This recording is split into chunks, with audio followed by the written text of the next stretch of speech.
Assalomu alaykum aziz do'stlar, obunachilar, bizni tomosha qilib turgan aka-ukalar. Xudo xolasa mana yangi obyektimizni boshladik. Tomga pena quyish.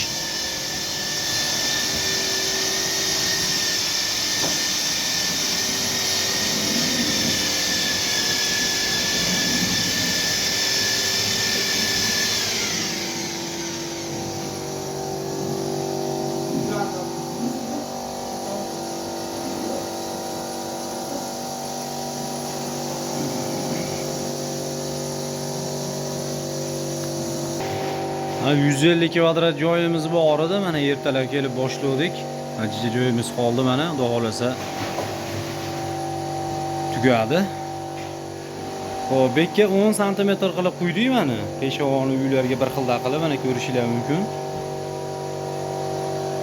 Xudo xolasa chiroyli holatda chiqdi. Ustida bemalol yurilibdi mana. Qattiqligi yaxshi. Buni quyganimizdan keyin 5 minut 10 minutda qatiydi, qurishiga 1 oy vaqt kerak bo'ladi. 1 oy tursa, xudo xolasa o'zini holida qurib ketadi.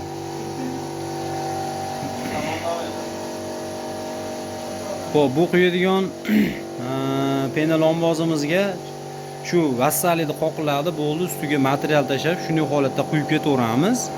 Ko'pchilik mana so'rayapti, aytayapti, chirib ketar ekan. To'sillarni vassalar chirib yuboradi isha, mana shuni oldini olish maqsadida mana bunaqa qilib dimoxodlar qo'yib ketyapmiz. Uyni katta kichikligiga qarab, 2 tadan, 3 tadan, 4 tadan qilib shu dimoxod qo'yib qo'ysak, xudo xolasa bir chirishini, dimlanib olishini oldini oladi.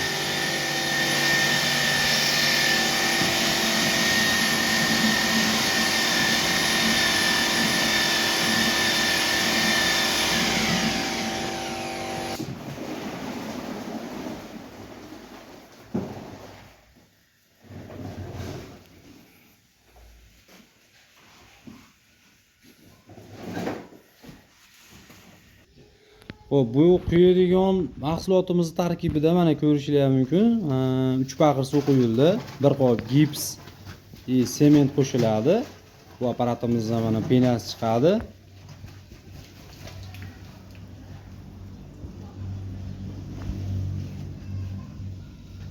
Penani ochildi.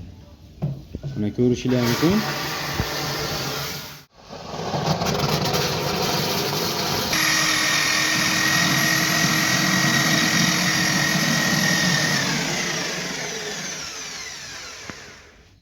Shularning aralashmasi shunday holatda ishlanadi. Mana suyuq holatda quyilaveradi.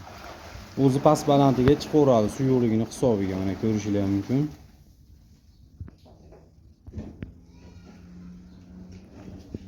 Bu quyilgan narsamiz 5 minut 10 minutda qatiydi.